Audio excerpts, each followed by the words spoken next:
बिस्मिल्लाहिर्रहमानिर्रहीम। अस्सलाम वालेकुम, welcome to my YouTube channel. उम्मीद है आप सब लोग बिल्कुल ठीक होंगे। आज की वीडियो में हम लोग डिस्कस करेंगे CS312 फाइनल टर्म प्रिपरेशन। इसमें हम जो मॉड्यूल्स इंपॉर्टेंट हैं उनको डिस्कस करेंगे और फिर साथ जो क्वेश्चंस होंगे और जो इंपॉर्टेंट मॉड्यूल में से क्वेश्चन आएंगे उनको, और फिर जो MCQs भी अगर साथ हमें हुए तो हम उनको भी डिस्कस करेंगे। तो फर्स्ट हमारा जो फाइनल टर्म के हिसाब से इम्पोर्टेंट मॉड्यूल है वो है मॉड्यूल नंबर 12 एनॉमलीज। इसमें जो क्वेश्चन था वो हमारे पास इम्पोर्टेंट क्वेश्चन था वो हमारे पास है what are anomalies in database design, provide example. के एनॉमलीज कौन सी डेटाबेस डिज़ाइन में एग्जांपल के थ्रू आप लोग इसको डिफाइन करें।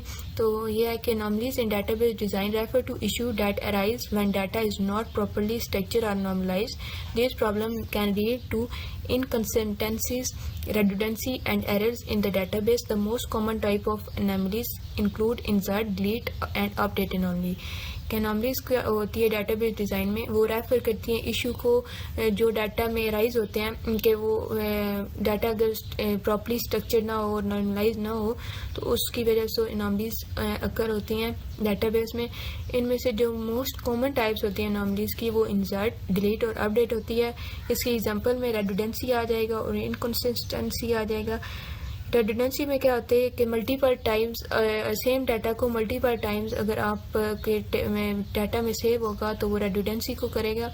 इनकंसिस्टेंसी क्या होगी कि जब डाटा होता है वो डिफरेंट पार्ट में डाटाबेस में कॉन्ट्रैक्ट करता है, उसको हम इनकंसिस्टेंसी बोलते हैं। सेकंड जो क्वेश्चन हमारे पास है वो है explain the insert, delete and update anomalies with scenarios. के आप इंसर्ट, डिलीट और अपडेट एनॉमलीज को डिफाइन करें और सिनेरियोज के थ्रू एक्सप्लेन करें। तो इंसर्ट एनॉमली में क्या होता है कि this occur when data can not be inserted into a database without having unnecessary और इनकम्प्लीट इंफॉर्मेशन।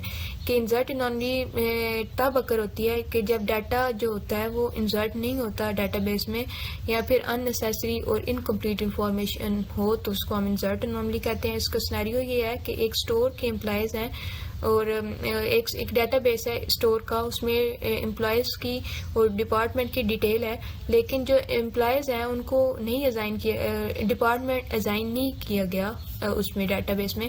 तो it might be impossible to insert a new employee record because the department field is mandatory.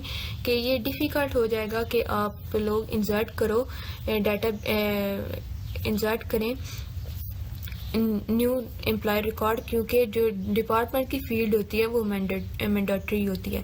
उसके बाद delete anomaly क्या आता है, इसमें ये तब हैपन होती है जब जो डाटा हम डिलीट करते हैं वो एक अनइंटेंडेड लॉस हो डाटा के रिलेटेड, तो उसको हम डिलीट एनॉमली कहते हैं। इसमें भी सिनेरियो ये है कि एक सेम एम्प्लॉय डिपार्टमेंट डाटाबेस में आएगा कि अगर एक एम्प्लॉय को हम डिलीट करें एक डिपार्टमेंट से, लेकिन जो but the department has no other employee, लेकिन उस डिपार्टमेंट में कोई भी अदर एम्प्लॉय ना हो, तो जो डिलीट हम कर रहे हैं एम्प्लॉय का डाटा वो रिजल्ट करेगा सारे इंटायर डिपार्टमेंट के रिकॉर्ड को हम लूज़ कर देंगे अगर हमने एक के एम्प्लॉय का डाटा डिलीट किया।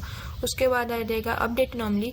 ये तब अकर होती है जब एक सिंगल चेंज डाटा में रिक्वायर हो और मल्टीपल अपडेट्स हों। तो इससे ये होता है कि ये कंसिस्टेंटली हैपन नहीं होता और इससे हम डाटा की इनकंसिस्टेंसी की तरफ लीड करते हैं। तो अब इसका सिनेरियो ये है कि एक एम्प्लॉय है, उसकी सैलरी को अपडेट किया गया है but not all record reflecting that, लेकिन जो सारे रिकॉर्ड हैं वो रिफ्लेक्ट नहीं कर रहे एम्प्लॉयज़ की सैलरी को और उनको भी अपडेट करें तो तब, वरना इनकंसिस्टेंसी लीड करेगी। थर्ड जो क्वेश्चन है वो हमारे पास है why is it important to eliminate anomalies in a large database. के हमें ये क्यों ज़रूरी होता है कि आप एनॉमलीज को डिलीट करें लार्ज डाटाबेस में।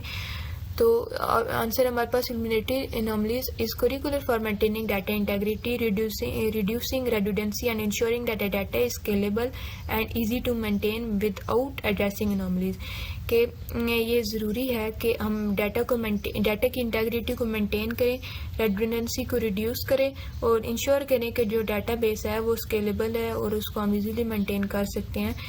तो उसमें आती है एड्रेसिंग एनॉमलीज में आती है डाटा इंटेग्रिटी, एफिशिएंसी और स्केलेबिलिटी। अब डाटा इंटेग्रिटी में क्या होता है, इनकंसिस्टेंट डाटा होता है जो लीड करता है इनकरेक्ट बिजनेस डिसीजन की तरफ। उसके बाद एफिशिएंसी आती है जो एनॉमलीज को इंक्रीज करती हैं लाइक एरर को और कम्प्लेक्सिटी को डाटाबेस में, जैसे कि बैकअप हो गया, अपडेट होगा, क्वेरिंग होगा। उसके बाद स्केलेबिलिटी में आता है a database with anomalies is harder to expand और मॉडिफाई एज इट ग्रोज, के जैसे जैसे डाटाबेस बढ़ता है तो एनॉमलीज को डिफिकल्ट हो जाता है हैंडल करना और मॉडिफाई करना। और लास्ट पे ये है कि लार्ज डाटाबेस में एड्रेसिंग के जो इश्यूज होते हैं वो टेक्निक्स के थ्रू हल किए जाते हैं, जैसे कि नॉर्मलाइजेशन और के थ्रू के, ताकि फ्यूचर की कॉम्प्लिकेशंस जो होती हैं उनको हम कम कर सकें। इसके जो इस मॉड्यूल नंबर 12 के जो इम्पोर्टेंट एमसीक्यूज हैं वो ये हैं कि which anomaly occur when certain data can not be entered without entering unwanted data, कि कौन सा एनॉमली अकर होती है जब एक सर्टेन डाटा को एंटर नहीं किया जाता, यानी कि अनवांटेड डाटा में, तो उसका जो करेक्ट आंसर होगा वो इंसर्ट होगा। What is the primary cause of anomalies in database design, के प्राइमरी कॉज क्या है एनॉमलीज की डाटाबेस डिजाइन में, तो उसका ऑप्शन जो करेक्ट होगा वो रेडुडेंसी होगा। उसके बाद हम मॉड्यूल नंबर 13 की तरफ चलते हैं, उसमें नॉर्मलाइजेशन है। इसमें अब जो क्वेश्चन है वो हमारे पास है नॉर्मलाइजेशन को डिफाइन करें और उसका ऑब्जेक्टिव बताएं। तो normalization is a database design technique which used to reduce redundancy and dependency by organizing data into multiple related tables. It aimed to improve data integrity and eliminate anomalies. कि normalisation जो होती है वो database design में एक ऐसी technique होती है जिससे हम रेडुडेंसी को रिड्यूस कर सकते हैं एंड डिपेंडेंसी जिसके थ्रू डाटा को ऑर्गेनाइज किया जाता है मल्टीपल टेबल्स में उसको, और इसके थ्रू हम डाटा को इम्प्रूव कर सकते हैं, डाटा इंटेग्रिटी को इम्प्रूव कर सकते हैं और हम एनॉमलीज को एलिमिनेट कर सकते हैं। इसकी जो ऑब्जेक्टिव थी उसमें इसके ऑब्जेक्टिव में आता है रिड्यूस रेडुडेंसी, ये रिड्यूस करता है रेडुडेंसी को, एनॉमलीज को एलिमिनेट करता है और डाटा की इंटेग्रिटी को इम्प्रूव करता है। उसके बाद इनहेंस, और साथ ये इनहेंस स्केलेबिलिटी पे करता है। इसमें आता है इनहेंस स्केलेबिलिटी क्या होता है, simplified database maintenance as the system grow. उसके बाद हमारे पास जो सेकंड क्वेश्चन है वो ये है कि what are the rules of first normal form. First normal form के कौन से रूल्स हैं, तो उसमें एटॉमिक्स वैल्यूज होती हैं। All columns contain atomic indivisible value, not repeating groups और अरे, कोई रिपीटिंग ग्रुप्स और अरे नहीं होते। यूनिकनेस होनी चाहिए कि डाटा जो आपके अंदर टेबल के अंदर या रोज के अंदर जो डाटा है वो यूनिक है और उनको प्राइमरी कीज के थ्रू आइडेंटिफाई कर सके। उसके बाद कंसिस्टेंट डोमेन है, उसमें होती हैं values in a column must be of the same type, के जो डाटा होता है कॉलम्स का वो सेम होना चाहिए इंटीजर्स और स्ट्रिंग में सेम होना चाहिए। जैसे अगर आप इंटीजर यूज कर रहे हो तो इंटीजर्स और स्ट्रिंग यूज कर रहे हो तो स्ट्रिंग हो, ये ना हो कि मिक्स हो। इसमें एग्जांपल ये है कि स्टूडेंट आईडी है और सब्जेक्ट्स हैं। अब मैथ और साइंस है, it is not in first normal form, math and science is not atomic, ये एटॉमिक, ये अब ये एग्जांपल है, ये फर्स्ट नॉर्मल फॉर्म में नहीं है क्योंकि मैथ और साइंस है वो एटॉमिक नंबर नहीं है। उसके बाद अगर इसको हमने नॉर्मल फॉर्म में कन्वर्ट करना है तो वो किस तरह होगा, स्टूडेंट आईडी और सब्जेक्ट 1 और मैथ और साइंस, तो ये आपकी नॉर्मल फॉर्म में आ जाएगी। उसके बाद आपने लिखना है difference between second normal form and third normal form. तो सेकंड नॉर्मल फॉर्म में क्या होता है, अ table is in second normal form if it is in first normal form, कि एक टेबल सेकंड नॉर्मल फॉर्म में तब भी होता है जब वो पहले फर्स्ट नॉर्मल फॉर्म में हो और उसके ऑल नॉन की एट्रीब्यूट्स होते हैं वो फुली फंक्शनली डिपेंडेंट हो प्राइमरी की पे। दूसरे इसमें ये होता है कि इसमें no partial dependency, a non key attribute must not depend on only part of the compositive primary key. इसमें फोकस किस पे होता है, एलिमिनेट्स पार्शियल डिपेंडेंसी, इसमें से आपने पार्शियल डिपेंडेंसीज को रिमूव करना होता है। इसकी एग्जांपल में क्या आता है, स्टूडेंट आईडी, कोर्स नेम, तो जैसे 1 है, कोर्स आईडी क्या है 101 और कोर्स का नेम है मैथ, तो course name depends only on course ID not on the compositive key course ID और स्टूडेंट आईडी और कोर्स आईडी। तो अगर इसको हम नॉर्मलाइजेशन में स्प्लिट करेंगे तो वो कुछ इस तरह की होगी। उसके बाद थर्ड नॉर्मल फॉर्म में क्या होता है, थर्ड नॉर्मल फॉर्म में टेबल तभी होता है पहले वो सेकंड नॉर्मल फॉर्म में और जो उसके नॉन की एट्रीब्यूट्स होते हैं वो डिपेंड हों प्राइमरी की पे, ठीक है, और नॉट ऑन अदर नॉन की एट्रीब्यूट्स, अदर की एट्रीब्यूट्स पे ना हो वो एंड डिपेंड हो प्राइमरी की पे। इसके बाद उसमें क्या होता है, नो ट्रांजिटिव डिपेंडेंसी होती है, नॉन के इसमें ट्रांजिटिव डिपेंडेंसी नहीं होती। उसके बाद ट्रांजिटिव डिपेंडेंसी के डेफिनेशन एग्जांपल ये है कि एम्प्लॉय आईडी होगा, डिपार्टमेंट आईडी होगी, डिपार्टमेंट नेम होगा।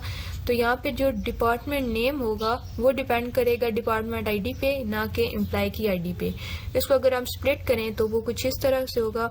अब इसमें दोनों में की डिफरेंस क्या है कि second normal form resolves partial dependencies और third normal form transitive dependency में होता है। अब नीचे एमसीक्यूज हैं कि which normal form eliminate partial dependency, तो वो होगा second normal form, option correct. उसके बाद होगा normalization transitive dependency is removed in which form, कि नॉर्मलाइजेशन में ट्रांजिटिव डिपेंडेंसी को हम किस तरह रिमूव कर सकते हैं, तो वो है हमारे पास 3NF। तो इस वीडियो में हम लोगों ने 2 मॉड्यूल को डिस्कस किया है। नेक्स्ट इंशाल्लाह इसके सारे मॉड्यूल जो इम्पोर्टेंट है उसको हम 1 बाय 1 डिस्कस करेंगे। वीडियो अच्छी लगी है तो लाइक करें, चैनल को सब्सक्राइब करें, दुआओं में याद रखिएगा। अल्लाह हाफिज़।